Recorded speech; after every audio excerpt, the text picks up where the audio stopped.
Shalom. Welcome to Herman's Dew on Pastor Christy Paul's YouTube channel. Christy Paul is a pastor and Bible teacher who teaches the deep truths of the Word of God based on Hebraic perspective. These sermons are brought to you in English with a Hindi translation. For more such teachings, do check out our website www.christypaul.org. Be blessed as you watch this sermon delivered by Pastor Christy Paul. Genesis chapter 14 verse 18 says, Then Melchizedek, king of Salem, brought out bread and wine. He was the priest of God Most High. उत्पत्ति का 14:18 यूं कहता है, जब शालेम का राजा मिल्कीसदेक जो परम प्रधान ईश्वर का याजक था, रोटी और दाख मधु ले आया। Now it is like a mystery character suddenly coming inside. और ये अचानक एक रहस्यमय पात्र जो अंदर आते हैं। No much information is given about this character. और इस पात्र के बारे में ज्यादा इंफॉर्मेशन नहीं दिया गया है। He is considered to be a royal person. और वह एक शाही पात्र है। Now, who is Melchizedek? मिल्कीसदेक कौन है? This is the question today. और ये सवाल है आज।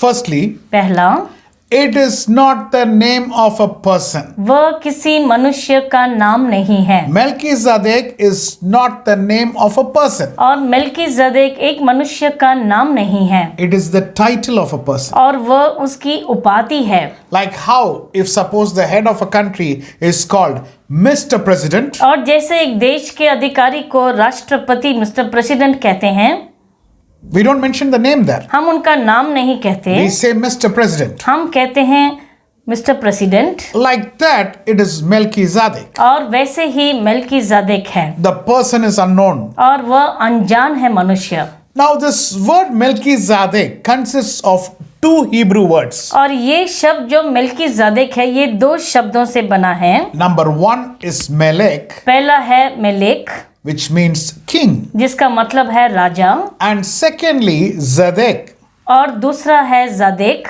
which means righteousness. जिसका मतलब है धार्मिकता। So together, if you put together, और अगर आप इन दोनों को मिलाएंगे, Melchizedek, king of righteousness. मिल्कीसदेक का मतलब है जो धार्मिकता का राजा। The Bible also says that he is king of Salem. और वेदी में ऐसा भी लिखा है कि वह शालेम का राजा है। He is a king of peace, और वह शांति का राजा, which is completeness, और a वह है totality. संपूर्णता। And it also says is Kohen Le El Elyon, और ये भी लिखा है कि वह कोहन ले El Elyon, which means the priest for the Most High God. जिसका मतलब परम प्रधान परमेश्वर का याजक। Who can be the priest of the Most High God? और कौन परम प्रधान परमेश्वर का याजक हो सकता है? Who is Kohen Le El Elyon? और कौन है कोहन ले El Elyon? Now it should be his firstborn son. और ये उनका पहलौठा होना चाहिए। Now Melchizedek is told as the highest level, he's been referred as the highest level of spirituality. और वो जो मिल्कीसदेक है वह आध्यात्मिकता का उच्चतम स्तर है। He gave Abraham bread and wine. और उन्होंने अब्राहम को रोटी और दाख मधु दिया। Glory be to God. परमेश्वर की महिमा हो। Now after that, about Melchizedek, the mention is there in Psalms. उसके बाद भजन में हम देखते हैं कि मिल्कीसदेक के बारे में बताया गया है। Psalms 110 verse 4. और भजन का 110 का 4, The Lord has sworn and will not change his mind. You are a priest forever in the order of Melchizedek. यहोवा ने शपथ खाई और ना पछताएगा कि तू मिल्कीसदेक की रीति पर सर्वदा का याजक है। Who is referred here as Melchizedek? यहाँ पर किसको मिल्कीसदेक बताया गया है? Our Lord Jesus Christ is referred as Melchizedek. हमारे प्रभु यीशु मसीह को मिल्कीसदेक बताया गया है। And as Jesus was in this world, और जैसे यीशु मसीह संसार में थे, in a physical form 2000 years before, शारीरिक रूप में 2000 साल पहले he was called a prophet. उन्हें एक भविष्यद्वक्ता कहा गया। When he has gone up to heaven, और जब वह स्वर्ग में आरोहण हुआ उनका, seated at the right hand of the Father, और पिता के दाईं तरफ वह बैठे थे, he is the priest who is interceding for us. और वह है वो याजक जो हमारे लिए मध्यस्थ बनकर प्रार्थना विनती करते हैं। And when he is going to come back, और जब वह वापस आएंगे, he is going to come back as King of Kings and the Lord of Lords. और वह राजाओं के राजा और प्रभुओं के प्रभु के रूप में आएंगे। Glory be to God. परमेश्वर की महिमा हो।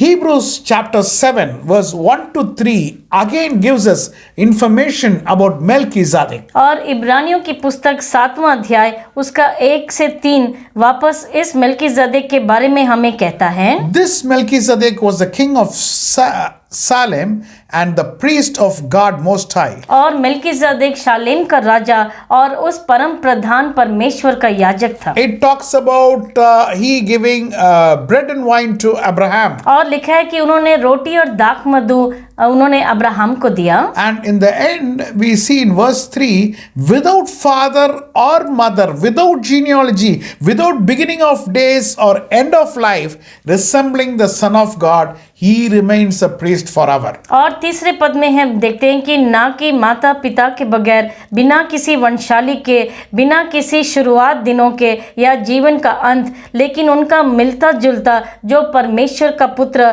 वह सर्वदा का याजक है। Now in Hebrews it has become much more clear. अभी इब्रानियों में जब देखते हैं तो बहुत ही स्पष्ट हो गया है। It talks about our Lord Jesus Christ. हमारे प्रभु यीशु मसीह के बारे में कहता है, He gave Abraham bread and wine. उन्होंने अब्राहम को रोटी और दाख मधु दिया। In the book of Genesis, और उत्पत्ति की पुस्तक में Melchizedek gave Abraham bread and wine. और मेल्कीजेदेक ने अब्राहम को रोटी और दाख मधु दिया। Is there anybody who has given bread and wine after that? क्या उसके बाद किसी ने भी रोटी और दाख मधु दिया है? Yes.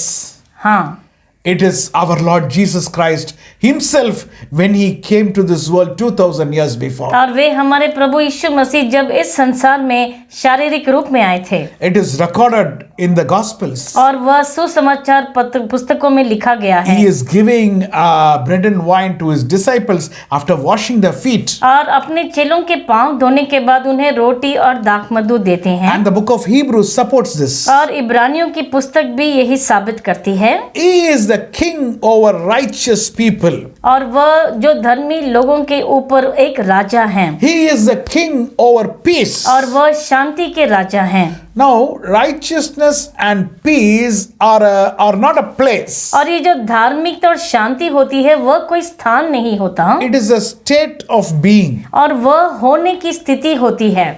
You can only feel it. आप सिर्फ उसे महसूस कर सकते हैं। Now, whenever we strive to become righteous, और जब भी हम प्रयास करते हैं कि हम धर्मी बने, and whenever we strive to maintain peace in family and society, और जब भी समाज और परिवार में शांति बनाए रखने की कोशिश करते हैं, Kohen Le El Elyon will be king over your works and he will rule your life. और कोहेन ले एल एलिहोन तुम्हारे जीवन पर राजा बनेंगे, तुम्हारे सब कार्यों पर राजा करेंगे और तुम्हारे जीवन में प्रभुता करेंगे वो। Psalms 34 verse 15 says, और भजन का 34 का 15 यूं कहता है, The eyes of the Lord are on the righteous, यहोवा की आंखें धर्मियों पर लगी रहती हैं and his ears are attentive to their cry. और उसके कान भी उनकी दुहाई की ओर लगे रहते हैं। The Lord's eyes is always on the righteous people. और यहोवा की आंखें धर्मियों पर टिकी रहती हैं। So if you work for righteousness, तो अगर आप धार्मिकता के लिए काम करेंगे, if you work for peace, अगर आप शांति के लिए काम करेंगे, Melchizedek is ruling you.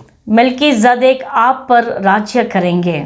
I want to finish this with a question. और मैं एक सवाल के साथ ये खत्म करना चाहूंगा। Are you working for righteousness and peace in your family and society? आपके समाज और परिवार में क्या आप धार्मिकता और शांति के लिए काम करते हैं? Will you let him rule you?